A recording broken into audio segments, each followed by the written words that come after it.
కాంగ్రెస్ ఏడాది పాలనపై BRS chargesheet విడుదల చేసిన అనంతరం హరీష్ రావు మాట్లాడుతున్నారు. లైవ్ లో చూద్దాం. విద్యా భరోసా కార్డు కూడా రైతు భరోసాకు పట్టిన గతే పట్టింది. విద్యా భరోసా కింద ప్రతి విద్యార్థికి 5 లక్షల రూపాయలు ఇస్తామన్నారు. 5 లక్షలు కాదు కదా, 5 పైసలు కూడా ఇవ్వని ప్రభుత్వం రేవంత్ రెడ్డి ప్రభుత్వం. విద్యా భరోసా పోయింది, కానీ వస్తున్న ఫీజు రియంబర్స్మెంట్ను కూడా ఆగం చేసింది. కరోనా లాంటి కష్టకాలంలో కూడా ప్రతి సంవత్సరం కేసీఆర్ గారు 2500 కోట్ల రూపాయల ఫీజు రియంబర్స్మెంట్ ఇస్తే రేవంత్ రెడ్డి గారి ఏడాది పాలనలో ఒక్క నయా పైసా కూడా ఫీజు రియంబర్స్మెంట్ కు ఇవ్వకుండా ఇవాళ విద్యార్థుల ఉసురు పోసుకుంటున్నాడు రేవంత్ రెడ్డి గారు. ఇకపోతే కేసీఆర్ కంటే మిన్నగా నేను పింఛన్లు ఇస్తా, ఇందిరమ్మ రాజ్యం వస్తుంది, డిసెంబర్లో 4000 పింఛన్ ఇస్తా అన్నాడు. మరి ఏమైపోయింది 4000? ఏమైపోయింది ఆసరా పెన్షన్? 4000 పింఛన్ అయితే రాలేదు, కానీ కేసీఆర్ గారు ఇస్తున్న ఆ 2000 పింఛన్ కూడా 2 నెలలు కోత పెట్టిండు రేవంత్ రెడ్డి. ఏడాది పాలనలో 12 పెన్షన్లు రావాల్సిన చోట 10 పెన్షన్లు మాత్రమే అవ్వాతాతలకు వచ్చినాయి. 2 పెన్షన్లు కోత పెట్టి 2000 కోట్ల రూపాయలు అవ్వాతాతలకు ఎగ్గొట్టిండు రేవంత్ రెడ్డి. అంటే ముసలోళ్లను కూడా ముంచుతున్న ముదనష్టపు సర్కార్ ఈ కాంగ్రెస్ సర్కార్. దివ్యాంగులను కూడా ఢోకా చేస్తున్న దిక్కుమాలిన సర్కార్ ఈ కాంగ్రెస్ సర్కార్. ఇక కాంగ్రెస్ పార్టీ అమలు చేసింది ఒకటే ఒక్క పథకం, బస్సుల్లో, ఆర్టీసీ బస్సుల్లో ఉచిత ప్రయాణం. అయితే బస్సుల సంఖ్యను తగ్గించడంతో మహిళలు, పిల్లలు, పురుషులు కూడా పడరాని పాటలు పడుతున్నారు. బస్సులో కాలు పెట్టడానికి జాగలేదు. పథకం తెచ్చారు, బాగుంది. బస్సుల సంఖ్య పెంచుతారా, దించుతారా? సంఖ్య పెంచలేదు కదా, బస్సుల సంఖ్యను దించింది.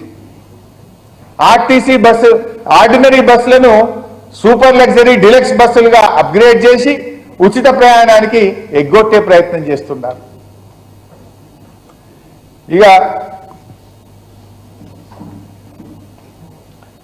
ఇప్పుడు ఏమైపోయింది? ఆ హామీలు ఏమైనాయని ప్రజలు ఎవరన్నా అడిగితే ఈ హామీలు అమలు చేయలేక దుష్ప్రచారానికి దిగుతున్నారు. నేను శాసనసభలో చెప్పాను, బడ్జెట్ సమావేశాల్లో మీరు 7 లక్షల కోట్ల అప్పు అని చేస్తున్న గోబల్స్ ప్రచారం తప్పు. 10 ఏళ్ల బీఆర్ఎస్ పాలనలో కరోనాతో సహా, అదేవిధంగా విద్యుత్ అప్పులు కేంద్రం బలవంతంగా మన మీద రుద్దిన అప్పులతో సహా 4,26,000 కోట్లు మాత్రమే అని చెప్పాం. ఇది నేను బయట చెప్పలే, శాసనసభలో చెప్పాం. కానీ వీళ్ళు హామీలు అమలు చేతగాక 7 లక్షల కోట్ల అప్పు అని ఒక గోబల్స్ ప్రచారానికి పాల్పడతా ఉన్నారు. 10 ఏళ్లలో బీఆర్ఎస్ ప్రభుత్వం కరోనా లాంటి క్లిష్టమైన సమయంతో సహా 4,26,000 కోట్ల అప్పు చేస్తే రేవంత్ రెడ్డి గారు ఒక్క ఏడాదిలోనే 1,00,000 కోట్లు దాటింది. ఈయన చేసిన అప్పు 1,00,000 కోట్లు దాటింది. అంటే నువ్వు 5 ఏళ్లలో 5 లక్షల కోట్ల అప్పు దాటుతుంది నీది. 10 ఏళ్లలో బీఆర్ఎస్ ప్రభుత్వం చేసింది 4,26,000 కోట్లు అయితే నువ్వు 5 ఏళ్లలోనే 5 లక్షల కోట్లు దాటుతున్నావు. నువ్వా మమ్మల్ని విమర్శించేది? ఎన్నికలప్పుడు కొంతమంది క్వశ్చన్లు వేసినారు, మీరు ఇన్ని హామీలు ఇస్తున్నారు కదా, ఈ హామీలన్నీ ఎట్లా అమలు చేస్తారు, ఇవి ఆచరణ సాధ్యమా అంటే, ఈరోజు ఆర్థిక మంత్రిగా, ఉప ముఖ్యమంత్రిగా ఉన్న బట్టి విక్రమార్కనే చెప్పిండు, కాంగ్రెస్ పార్టీకి ఆస్తులు ఎట్లా పెంచాలనో, ఆదాయం ఎట్లా పెంచాలనో బాగా తెలుసని మాట్లాడిండు. ఒక్కసారి ఆ వీడియో చూద్దాం. కోసం రకరకాల హామీలు ఇచ్చారు, కానీ ఆ హామీలు నెరవేర్చడానికి అయ్యే ఖర్చు ఇప్పుడు రాష్ట్ర ఆదాయం కన్నా 3 ఉంది.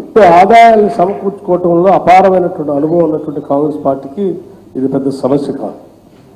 కోసం రకరకాల హామీలు ఇచ్చారు, చాలే, కానీ ఆ హామీలు నెరవేర్చిన ఆయన ఎంత బాగా చెప్పిండు. మా కాంగ్రెస్ పార్టీకి ఆదాయం పెంచుకోవడం బాగా అలవాటట. ఆదాయం పెంచుకున్నారు, మీ ఆదాయం పెంచుతున్నారు తప్ప రాష్ట్ర ఆదాయం పెంచుతలేరు మీరు. మీ అలవాటు మీ సొంత ఆదాయాలు పెంచుతున్నారు, మీ ఆస్తులు పెంచుకుంటున్నారు, రాష్ట్ర ఆదాయం పెంచలే మీరు. ఇక ఇరిగేషన్ రంగం అసలు వచ్చి రాగానే ఆదిలోనే హంసపాద్ అన్నట్టు 10 ఏళ్ల